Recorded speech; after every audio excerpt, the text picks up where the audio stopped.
Hello বন্ধুরা, আমি আজকে একটা লং ভিডিও নিয়ে চলে আসলাম। আমরা একজন কন্টেন্ট ক্রিয়েটার শুরুতেই যে 4টে ভুল আমরা করে থাকি, সেই 4টে ভুল যাতে তোমরাও না করো সেইটা নিয়ে আজকে আমার লং ভিডিওটা। সাথে থাকো, তোমাদের আশা করি উপকারে আসবে। তার আগে আমি আমার পরিচয় দিয়ে রাখি। যারা আমাকে চেনো তারা তো জানো, যারা আমাকে চেনো না, যারা আমাকে আজ প্রথম দেখছো তাদের জন্য রাখি, আমি অমিত মজুমদার পশ্চিমবাংলা ভারতবর্ষ থেকে তোমাদের সামনে উপস্থিত হয়েছি। আশা করি এই ভিডিওটা সম্পূর্ণ দেখবে এবং এই ইনফরমেশনটা তোমাদের কিন্তু কাজে আসবে। তো চলো আর বেশি সময় নষ্ট না করে আমি আজকের টপিকটা শুরু করছি। যে 4টে ভুল বিশেষ করে সাধারণত আমরা নতুন অবস্থাতে করে থাকি, সেই 4টে ভুল আমি তুলে ধরবো যাতে আমার নতুন বন্ধুরা তোমরা এই ভুলটা না করো। সেই দিকটা থেকে সাবধান করে দেওয়ার জন্য এবং সহযোগিতা করার জন্য আমি চলে এসেছি তোমাদের মাঝখানে। আমার ভিডিও যদি ভালো লেগে থাকে অবশ্যই আমাকে ফলো করে রাখবে। আরও ইনফরমেটিভ ভিডিও তোমাদের সামনে তুলে ধরবো যাতে তোমরা সেটা দেখতে পারো। থ্যাংক ইউ সবাইকে। তো শুরু করি আমাদের ভিডিওটা। আমাদের প্রথম ভুল, আমরা কন্টেন্ট ক্রিয়েটর হিসেবে কাজ করতে এসে প্রথমেই আমরা বেশি বেশি রিচ এবং এনগেজমেন্ট এবং ভিউ পাওয়ার জন্য বেশি সংখ্যক পোস্ট করে থাকি। কখনোই এই ভুলটা করা হবে না। আমরা যখন শুরু করব, আমার প্রত্যেক দিন যে কটা সংখ্যা পোস্ট করতে পারবো সেই সংখ্যার পোস্ট আমরা দেব। আমরা কিন্তু পোস্ট মাঝখানে চাইলে বাড়াতে পারি কিন্তু কমাতে পারি না। আমরা যদি কমাই সেক্ষেত্রে কিন্তু যে রিচ এবং এনগেজমেন্টের জন্য আমরা যে ভিউয়ার্সের জন্য আমরা বাড়াচ্ছিলাম পোস্ট, সেটা কিন্তু উল্টে আমাদের রিচ এবং এনগেজমেন্ট কমে যাবে। সুতরাং অবশ্যই আমরা প্রত্যেক দিন ধারাবাহিকভাবে যে কটা পোস্ট আমরা দিতে পারবো সেই কটা পোস্ট নিয়েই কাজ শুরু করব। দ্বিতীয় আর একটা জিনিস হচ্ছে, আমরা আমাদের ভিডিওতে ভিউজের জন্য আমরা আমাদের নিজেদের ভিডিওটাকে বিভিন্ন জায়গায় শেয়ার করে দিই। এই ভুলটা কখনোই করবে না। যদি নিজেদের ভিডিও বারবার শেয়ার করো তাহলে কিন্তু এটা ইনঅথেন্টিক বিহেভিয়ারের মধ্যে পড়বে।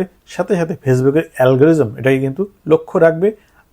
ভবিষ্যতে এটা আমাদের পক্ষে উল্টো খারাপ হয়ে যেতে পারে। অনেকেই আমরা কি করি, বিভিন্ন ধরনের গ্রুপ আছে, গ্রুপে শেয়ার করি, বিভিন্ন ধরনের মেসেঞ্জার বা হোয়াটসঅ্যাপ বিভিন্ন জায়গায় আমাদের ভিডিওগুলোকে শেয়ার করে তাদেরকে রিকোয়েস্ট করে ভিডিওটাকে ভিউ নিয়ে আসায়। এটা একটা ইনঅথেন্টিক বিহেভিয়ার। এটা কখনোই করবে না।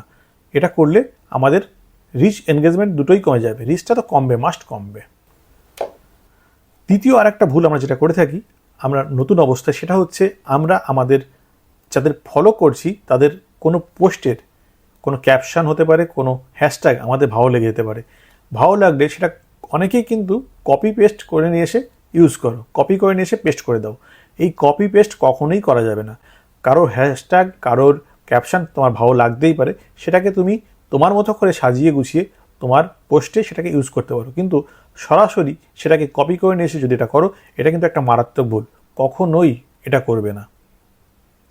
আর নাম্বার 4 নম্বর ভুল আমরা যেটা করে থাকি সেটা হচ্ছে লিঙ্ক। আমরা আমাদের ফেসবুকের লিঙ্ক বিভিন্ন জায়গায় শেয়ার করি।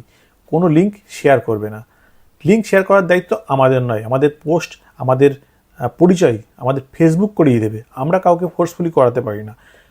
আরও একটা বিষয় হচ্ছে, আমাদের যদি আরও অন্যান্য চ্যানেল থাকে, অনেক বন্ধুদের আমি দেখেছি যেমন ইউটিউবের চ্যানেল আছে বা ইনস্টাগ্রামের চ্যানেল আছে, সেই চ্যানেলগুলোর লিঙ্ক কিন্তু নিয়ে এসে আমাদের ফেসবুকের পোস্টের সাথে কপি করে সেখানে বন্ধুদেরকে দেখার জন্য বাধ্য করা হচ্ছে, যে একটা রিকোয়েস্ট করা হচ্ছে। তো এটাও করা যাবে না। কোনো ধরনের লিঙ্ক শেয়ার করা যাবে না। আমার যদি পোস্ট ভালো থাকে, আমার কন্টেন্ট যদি ভালো লাগে, আমার বন্ধুরা সেটাকে শেয়ার করবে এবং আমার বন্ধুরা সেই শেয়ার থেকে তাদের পরিবার থেকে আমাদের সাথে যুক্ত হয়ে যাবে।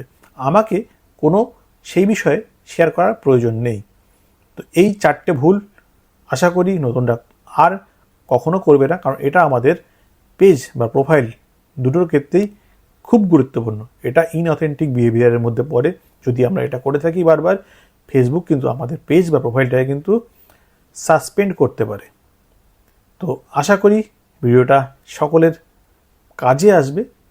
তো আরও বন্ধুদের এটা জানিয়ে যাতে তারা জানে এই বিষয়টা, সেই কারণে আমি রিকোয়েস্ট করব আমার বন্ধুদের এই ভিডিওটাকে বন্ধুদের মাঝখানে ছড়িয়ে দিতে, শেয়ার করতে। আর এতক্ষণ আমার সাথে থাকার জন্য, দেখার জন্য, ভিডিওটা সম্পূর্ণ দেখার জন্য অনেক অনেক ধন্যবাদ। সকলে ভালো থাকবেন, সুস্থ থাকবেন।